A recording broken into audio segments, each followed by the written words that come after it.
All right, well, due to some unforeseen circumstances, it's been 2 days since I last did any video here and put the pieces of Craftsman Ratchet into the drink.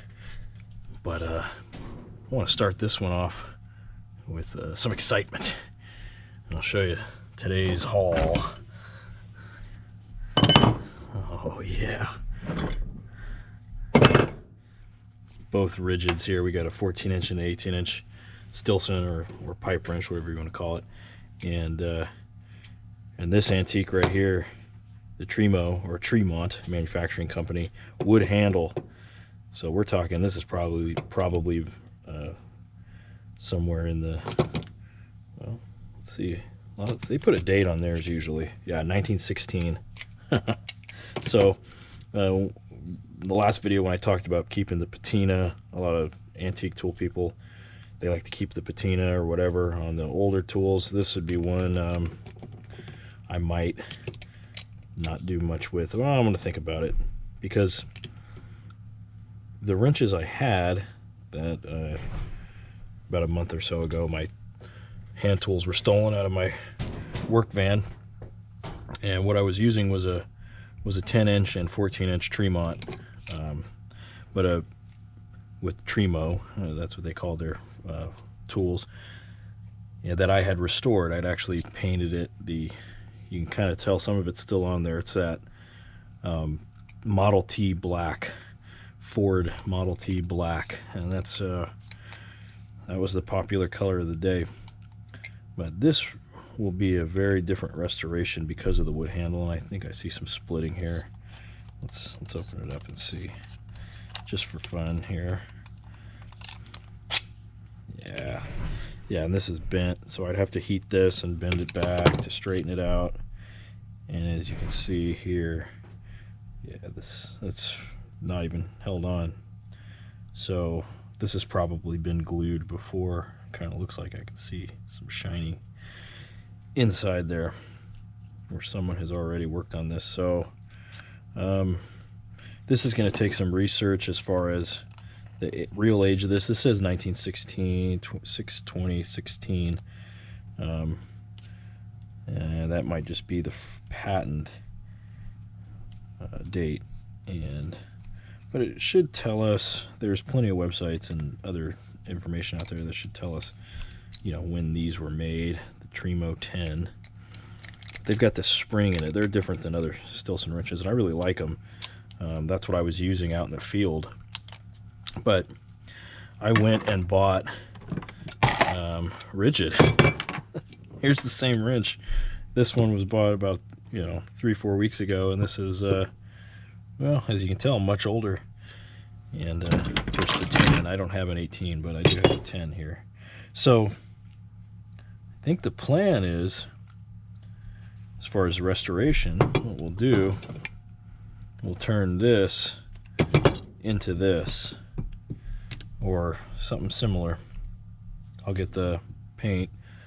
I'll try to get a paint match, and we'll do the black and the red here, and I'll show you how all the steps that you would need to do that, and how much fun that can be.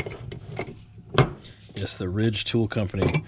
I think Ridgid at this point is basically just Home Depot. That's where I got this. Got this right off the shelf at my local Homeless Despot. Yeah. Anyway, so that was the haul today. I was very, very excited to see these, because I wanted to share with all of you something. And that Erie Tools 14-inch pipe wrench is cool, but it has problems, and I was not going to spend too much time shining it up. This one, we're going to get real shiny on the jaws and here, as well as painting it, and all the prep and everything that goes into that. So these will be great for a real teaching thing. And 25 bucks, well, actually this was 25% off, so still, even if I had paid full price for the thing, well, plus I get my other discount that I get, but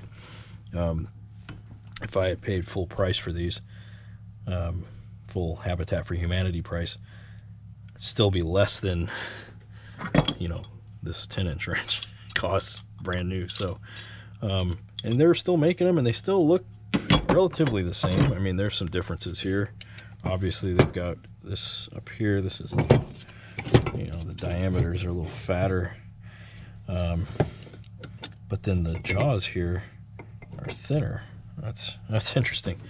Anyway, thought I'd show you that, and then at the end of this video we'll dump these into the drink, the first part anyway.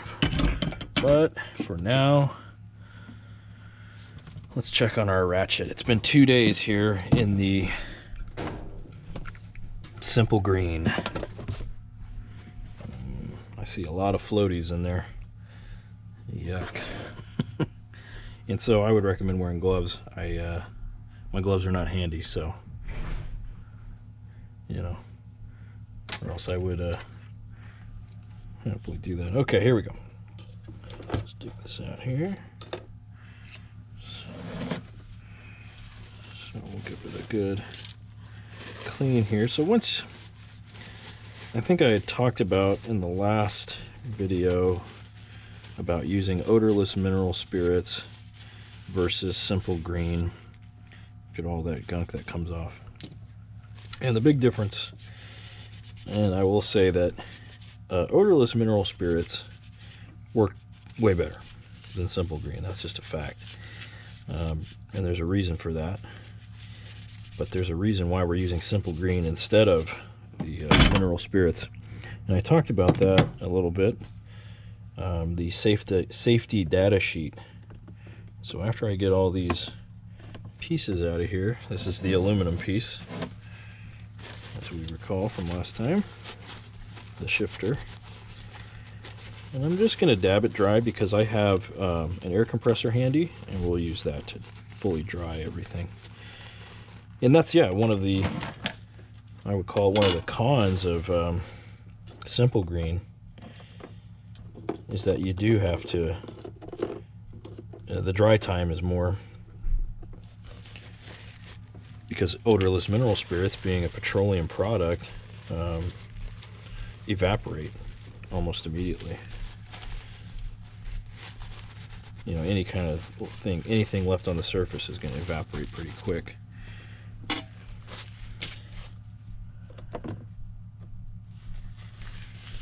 Go.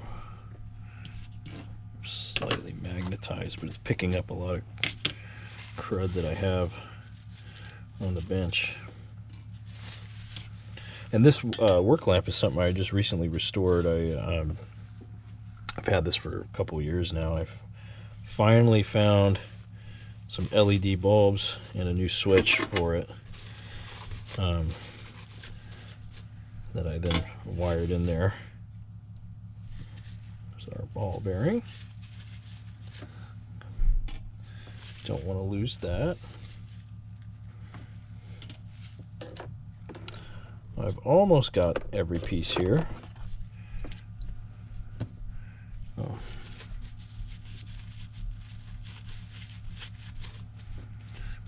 Just giving it a little once over. I'm not getting too crazy with the drying just yet. And then there's our main gear.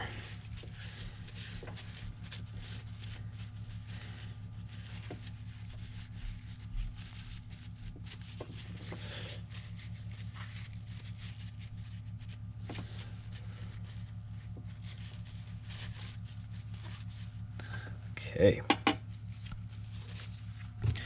let's put this away. We'll save it for later. So we're going to dump those, we're going to put the wrenches and whatnot in there. That's a dangerous game right there. There we go. All right, so let's take a look here and see what we can see on this Ratchet. Yeah, there's still quite a bit of dirt there. And so that brings up the important point of the safety data sheets and why we're not using the odorless mineral spirits. So let's look at some safety data sheets just for So odorless mineral spirits. This is the Clean Strip brand, but they're pretty much all the same if you got the SDS for them. Flammable, danger, and don't inhale.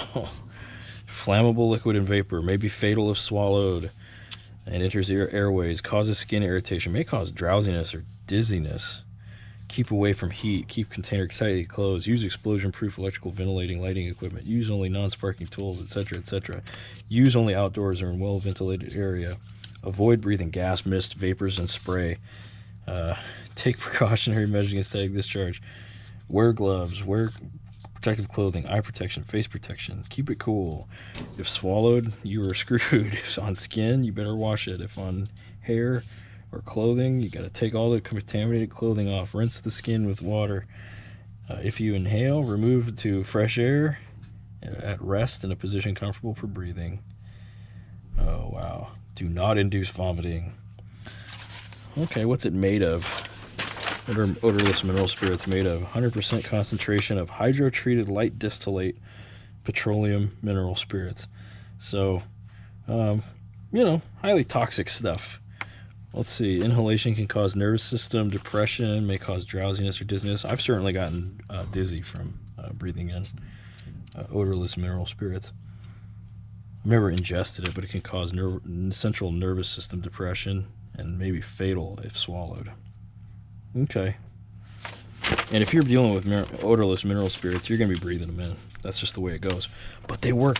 It works. It cleans dirt off of tools and parts. And if you've ever done any house painting or art painting with oil paints, you clean your brush like immediately. And you can keep using it again and again and again. You dip your brush in there, switch it around a little bit, shake it off, and your brush is clean. And it dries real quick because it evaporates real quick. But of course, when it evaporates, it becomes a gas, and there you go. You have problems. Simple green. What does simple green say? What are some problems? Signal word, none. Hazard statements, none. Precautionary statements, none. Hazard symbols, not required. And it tells you all the things that it is. It's water, 80% water, and then 5% C911 alcohols ethoxylated, proprietary surfactant, and sodium citrate. And then sodium carbonates, tetrasodium glutamate diacetate, citric acid, a whole bunch of alkaline, fragrance, proprietary mixture of colors, eucalyptol, that's that smell that it has, and the methyl inhalation, not expected to cause respiratory irritation. If it does occur, move to fresh air. Not expected to cause skin irritation, not expected to cause eye irritation. May cause upset stomach if you drink it, so drink plenty of water to dilute it if you drink it. So that's why we're using simple green. It's really not as much of a problem as the odorless mineral spirits, which are highly toxic and potentially fatal. This is for the evaporust, which it's all proprietary. Everything in it is proprietary except for the 83% water. And so I don't know about this because it's like, oh, it shouldn't cause any problems. Well, we don't know what it is, so how do we know that it's not going to cause any problems? Anyway, that's enough of that real boring stuff. If you're still awake, let's take a look at this body here. So there's still some here. Let's oh, I'm out of air here. While we're filling that up, let's that's embarrassing.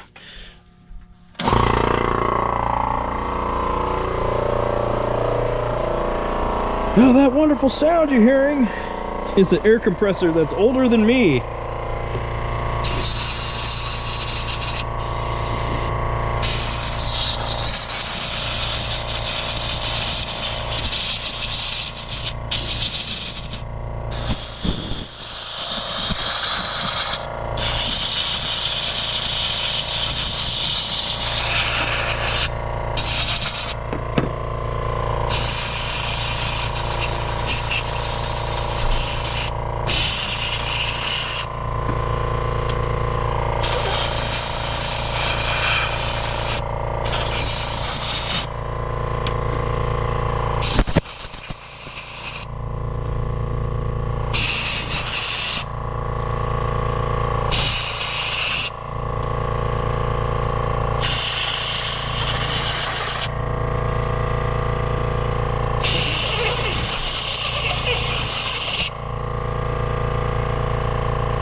Yeah, it's got a leak. That's what's going on. Like I said, that thing's probably 40 years old.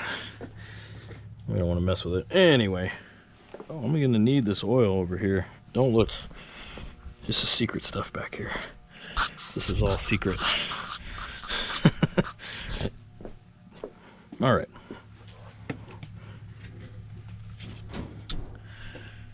So what we're going to need now is wire brush.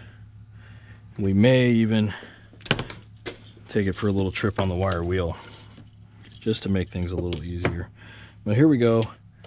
As you can see, there's still some surface stuff going on here. That's from the shifter, and that might not, but see this here? That's some of the coating, I think, that came with it. Let's see. Yeah, that might be at the very least. Let's get into the lettering here. There's still some dirt in there in the Forged in USA lettering, so just kind of get that cleaned up. And the Craftsman logo, get that cleaned up. Yeah, it's still not, but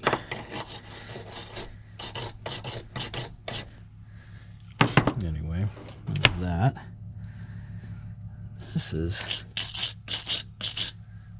that's looking all right.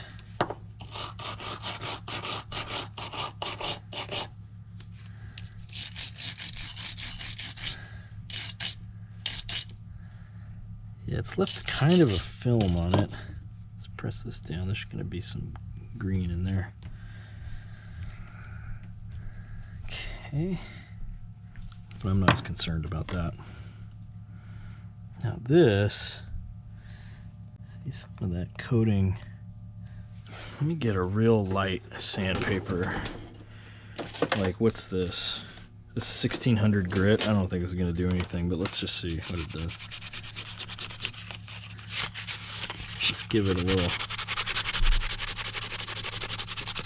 push there, smooth it out. Almost looks like it's brass. I'm real confused as far as the makeup of this piece here. Is it bronze? I mean, I don't know. Like I said, I have no intention of making a mirror finish or anything like that on here, so we're just cleaning her up and putting her back into the kit. This is actually, I'm going to get a 7/8 deep socket, and this will go in my kit for locks, particularly the desk locks. The lock nut for those like cam locks, they're 7/8, and having that deep socket just speeds disassembly and installation. So having that will, and that was one of the 3 toolboxes that was stolen out of my truck. All right, or van, technically.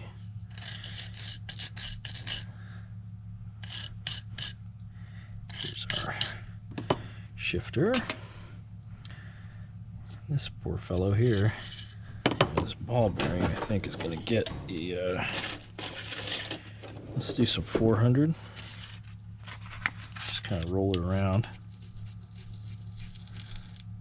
Yeah, probably most people, your internet tool restoration people, are going to say don't reuse the ball bearings or springs. I'm not as concerned about that. If I have issues with it, I'll get the rebuild kit online for this, because yeah, like these snap rings are pretty old. They're not that great, but all right. So what we'll do, I'm going to use a little tri-flow here. It's a very light lubricant, and just dip it in there and pop the spring in there. Okay.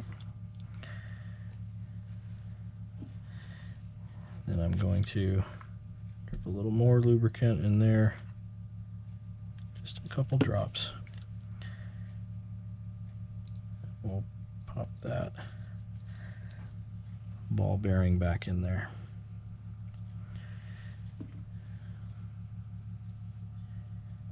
Then the tricky part.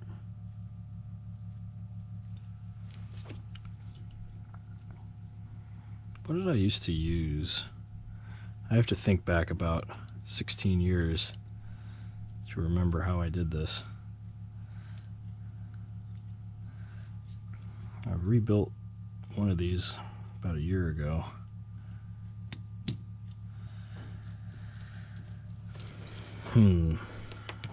Set her down flat. Just lay her down like this. And just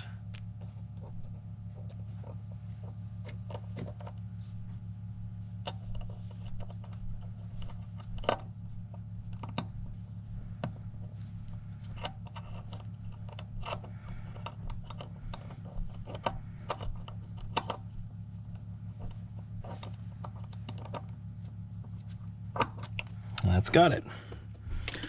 Okay. Okay. And snap ring pliers.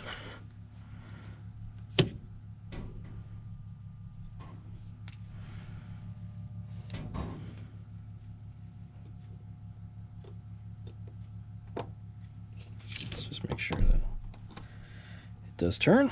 Okay.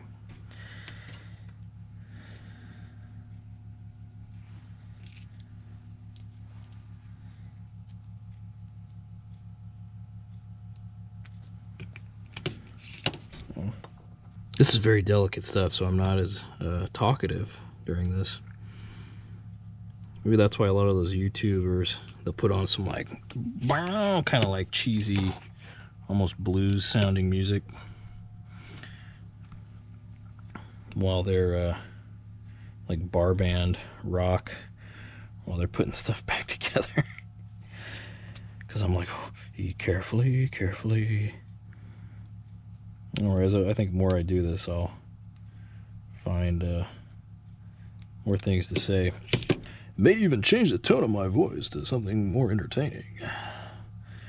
Here I am putting the shifter knob back onto this 1959 64 Craftsman 3/8-inch drive Craftsman Ratchet, made in the US of A. When men were men and sheep were scared. Okay, there we go. That's what I need. I just need to be goofy a little bit, and that'll get me to where I need to go. Okay. So these you just kind of half shift it, and listen to that. So what I'm actually going to do, I'm going to take this back out. I'm just going to put a drop, and I'm going to just put a little coating of lubricant here, just to be on the safe side. I don't plan on using this, you know, for automotive work or daily, but it's going to be more for kind of precision work. Listen to that. That sounds great. That sounds like a Ratchet should. Don't you think? Okay, so let's put her back together, and that should be it.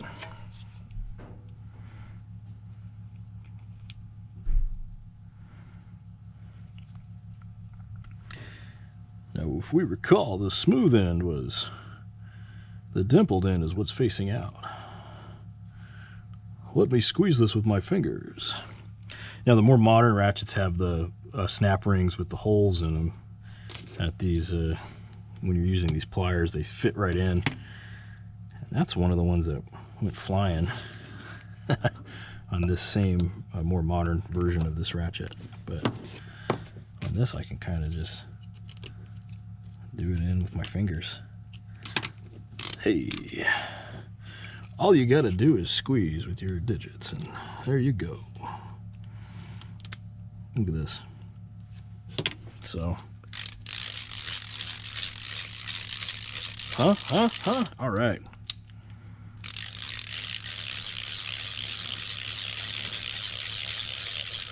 So again, that's a basic tool restoration. We're not, you know, we cleaned her up. We got any kind of dirt and grease off of it. We lubricated the moving parts and put it back together, and it's ready to go. This is one stage of restoration, one idea. It's all about what you want to do. I want to use this out in the field for a particular purpose. That's why I got it. It feels good in my hand. I know it's gonna do a good job because I have, you know, a lot of knowledge of this brand of tools, and that's it. And I mean, that's how I started restoring tools. So let's get into this fun stuff.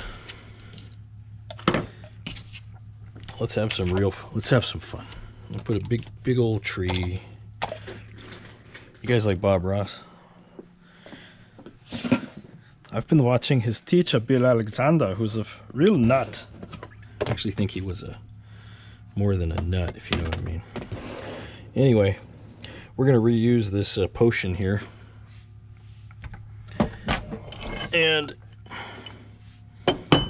what I'm going to do, and hear me out, this might sound crazy, but what I'm going to do is take this towel here. I'm going to dip it in this simple green and just kind of do a little bit of this, kind of soak the wrench. Now these are definitely going to be used in the evapor rust. This is going to be a huge process because we're going to paint it as well, and so there's a lot of prep work that goes into any kind of painting. And pipe wrenches are great for restorations of these kind because they were used in plumbing applications, so you know that they got wet. Like you can see here, this was put away wet. Yeah. Oh, so there's some rust on these teeth for sure. Look at this. Yeah. This was put away wet.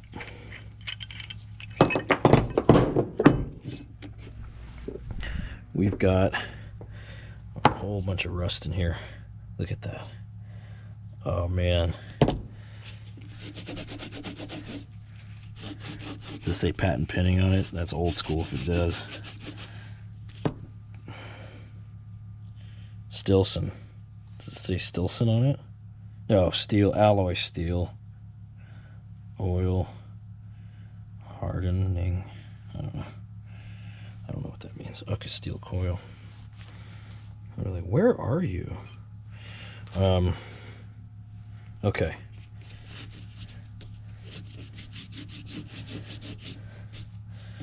So I'm just going to do it once over here. Like I said, I want to put this stuff in as clean as possible because I want to reuse this, as much of this as I can. And I don't know how many restorations we'll be able to do in this batch of simple green because, yeah, this is pretty filthy. Kind of just, you know, try to do as much prep as you can. You know, you don't have to get too crazy. It's really up to you. I mean, you could just throw this in, like I said, you could just throw this thing as it is in the evapor rust. But that evapor rust can get real nasty. So, let's dump that in there. We'll have to dump in some more green. Look at all this gunk that's in here. Okay. Let's see, these towels are getting kind of nasty. I'm just getting rid of the surface gunk. I mean, this could have been sitting in some old man's toolbox for 30 years or 40 years or something. So who knows what kind of junk got on it. Alright. So yeah, that's the other thing. You got to think about what kind of vessel you're putting your stuff in.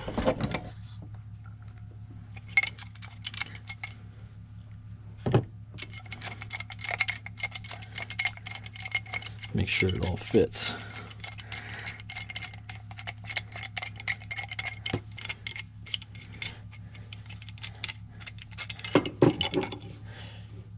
So we'll just throw it in there. But yeah, again, this was put away. You can tell, put away wet. You know, doing this as well, part of just regular maintenance of your tools. Just when you finish using them, you know, drying them off, coating them in a thin oil every once in a while. You know, it's not going to hurt anything to do that. You'll get that longevity of use, and even,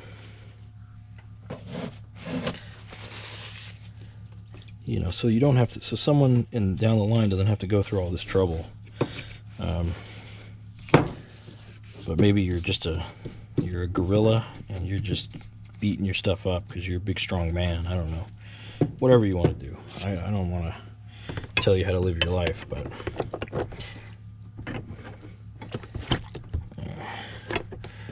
that's good. Let's dump some more green in there. Get this a nice bath, and we'll check it out tomorrow. And we've got a 3-day weekend coming up, and that ought to be fun.